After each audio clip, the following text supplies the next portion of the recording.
Hello everyone, welcome to my channel. My name is Poonam Mehta. I'm a human design coach, and in today's video I will be exploring the connection theme 7 to work to do within relationship dynamics. While I'm recording this video more from a relationship lens, you can use this for any connection, right? As long as you have this connection theme with another person, be it your child, be it at work, be it for a client, this video is still going to help you out. But obviously I'm looking at it more from that lens of a romantic relationship.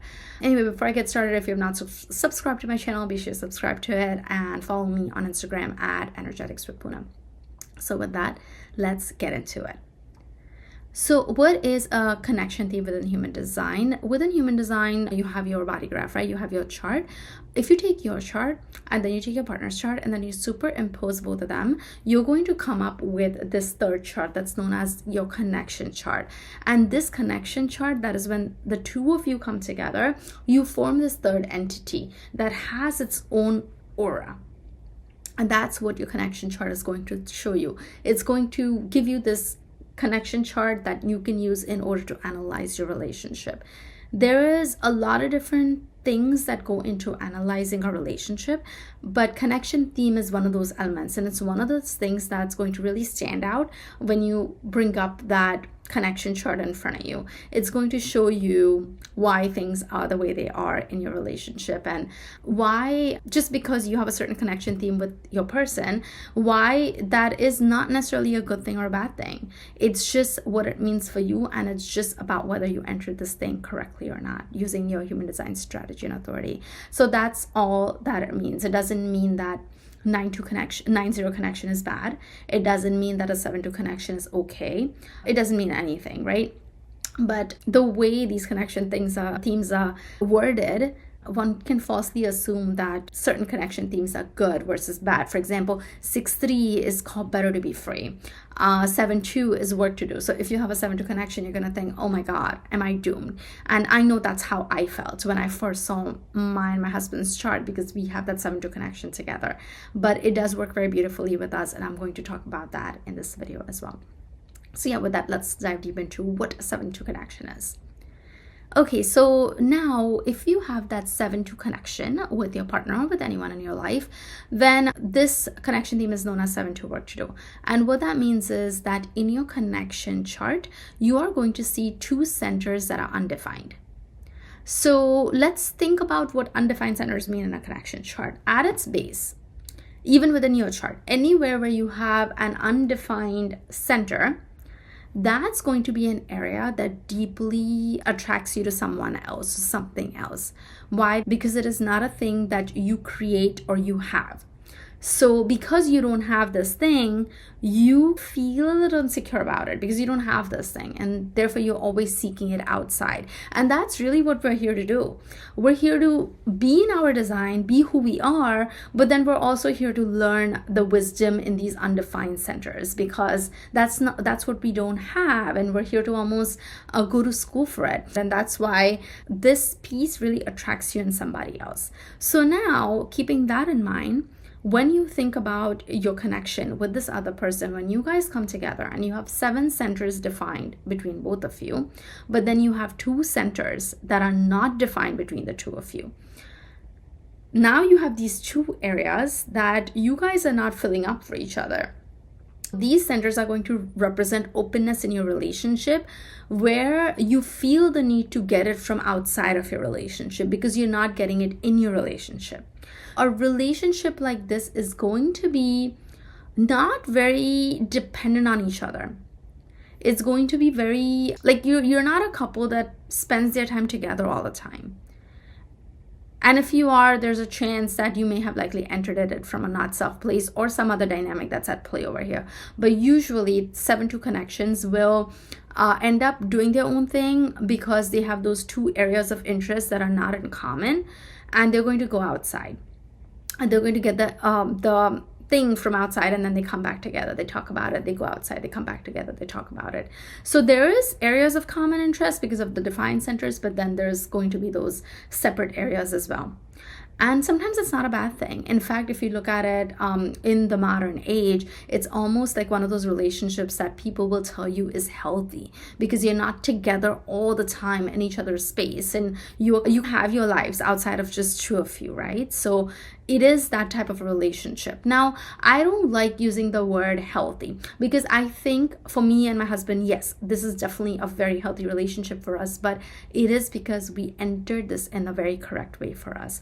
And this dynamic works for us because of how our centers are, because of how our profiles are, because of how our energy types are. It really works beautifully between the both of us. Why? Because we used our strategy and authority before we entered this relationship, and this was the correct relationship for us. And we've been together for a really long time, since 2008. Yeah, that's what a 7-2 connection feels like. You're going to feel like, I want my own time. I don't want to be together all the time. I'm going to almost feel suffocated if I'm together all the time with my husband. And you're going to feel the need to like go out, venture out, explore, come back together. A 7-2 connection can be very successful, again, as long as you have entered this using your strategy and authority. But there are a few caveats as well that I want to explore. So the first caveat would be whether or not you have splits over here. What can happen is, say if your connection chart together, if it has a split definition, it could be single split, also known as just split, triple split. If you have any of the splits, then it's going to feel like your partner is not fulfilling all your needs. When you have splits, even in a personal chart, it's always going to feel like you're very incomplete, and you are going to want another person to complete that split. That's going to be a primary focus. Who completes the split for me? And you're going to seek that person. Now, if your husband or your wife doesn't fulfill that split, then you're always going to feel like there's something missing over here. I'm not getting what I need quite fully from that person. Right? Now, does that mean this is a bad thing? No. If you have entered this using your strategy and authority correctly, then this can be a good thing, because there may be some other elements in your design for which this breaking away or this going to the other person in order to get this thing that you don't have is actually needed. So it may not be a bad thing, but again, it has to do a lot with entering something correctly, because what would happen if you did not get into something like this correctly? It could be a disaster. You could literally feel like an imposter in this relationship because this person's not making you feel complete and full. That's what it could feel like. Again, your SNA, strategy and authority, is going to dictate a lot of these relationship dynamics, and a big thing to pay attention to. But what happens if you're already in a 7-2 relationship and you don't know if you entered it correctly or not? In that case, what I would recommend is look at your human design chart, look at your partner's human design chart, and really start to understand each other. Really understand each other and accept each other for who you are. It doesn't matter what your connection is. As long as you accept each other for who you two are, that is all that matters. Because what happens is, the basis of not self, entering something as not self, is that you were not being who you were and they were not being who they were. So now you both are not being who you were, and you enter this relationship, and slowly as time goes by, you start showing who you truly are. And the other person doesn't like it, and then they try to change you, or you try to change them because you're not happy with them. At the end of the day, when you are happy and content within yourself, you don't need to change somebody else. Be happy within yourself, be happy with who they are, accept them for who they are, and that's all that matters. I have seen so many people, especially on spirituality, Facebook groups and whatnot, and they'll say, oh my God, I'm into spirituality and I need somebody who's into spirituality as well. How can I get my husband into spirituality? How can I change him? You cannot change the other person. You cannot change somebody else unless they want it for themselves and it makes them happy, because that's not on you. The only person you have control over is yourself. And the fact that you're trying to change some other person and you think that's going to bring you happiness, you're seeking happiness outside of yourself. And there's no happiness outside of yourself. You have to feel happy and content from within. And that comes from self-acceptance of yourself and acceptance of your partner, radical acceptance, and not trying to change them. Be okay with who they are, and them being okay with who you are. And I think human design is one of the very few places that will give you that, where you can really pull out your partner's chart, pull out your chart, hand it over to each other, and sit down and have a conversation that, hey, this is how I work, this is how you work. Let's work together on this, and let's try to be understanding and accepting of each other. Now, one of the other caveats besides the definition is your energy type.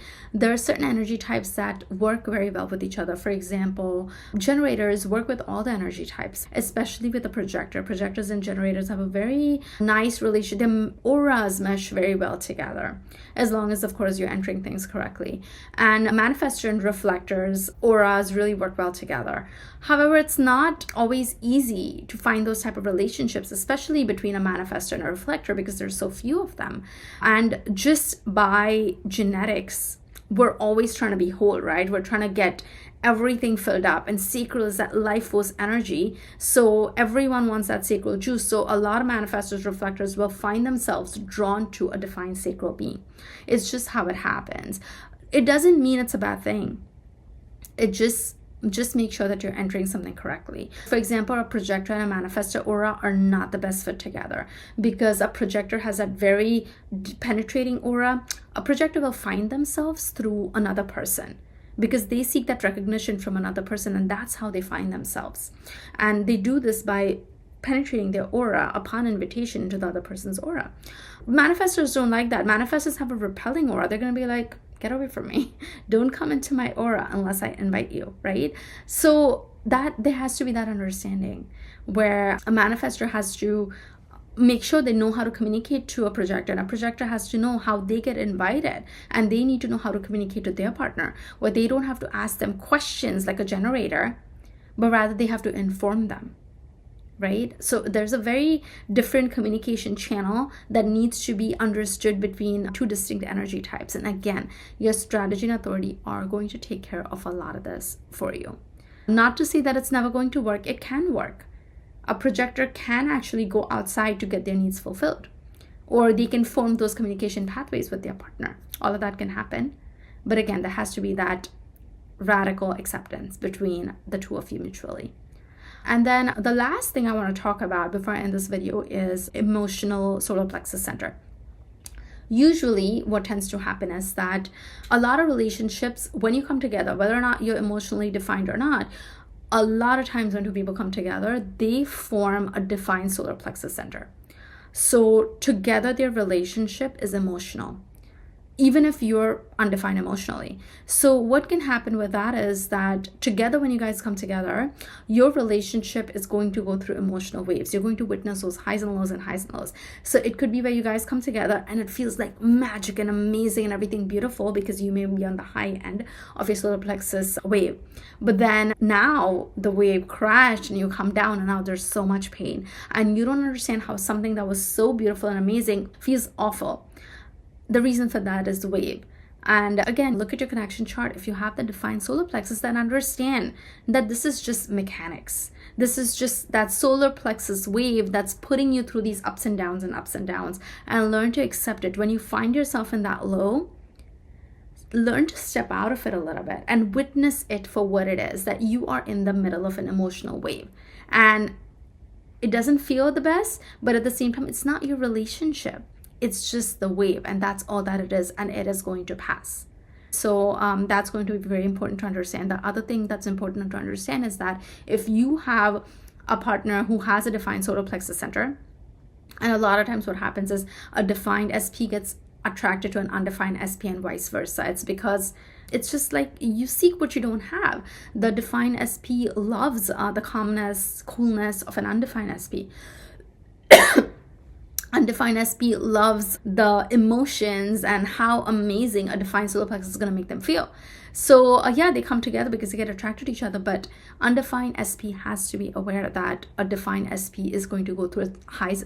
They are going to go through their highs and lows in terms of waves, and to know when their partner isn't going through an emotional wave, and to be very aware of it, because that's going to help you out a lot. Rather than making the person bad because of their wave, you're just going to recognize, okay, they're going through the emotional wave, right? Am I supposed to be around this person right now? And the strategy and authority are going to help you address that. So yeah, these are a few nuances when it comes to your relationship dynamic with somebody else. And again, at the bottom of it, a lot of it has to do with entering things correctly and knowing each other very well, understanding each other, accepting each other, loving each other for who you are. That makes a big difference in any relationship, whether it is a 9-0 or a 7-2 connection. It's not a good or a bad thing. Like me and my partner, we have a 7-2 connection. And it works very nicely for us because I need my alone time. I really need, as a 6-2 person, I need my alone time like no one else. And he's a 1-3, he needs his alone time as well. Less than me, but he does need his alone time as well.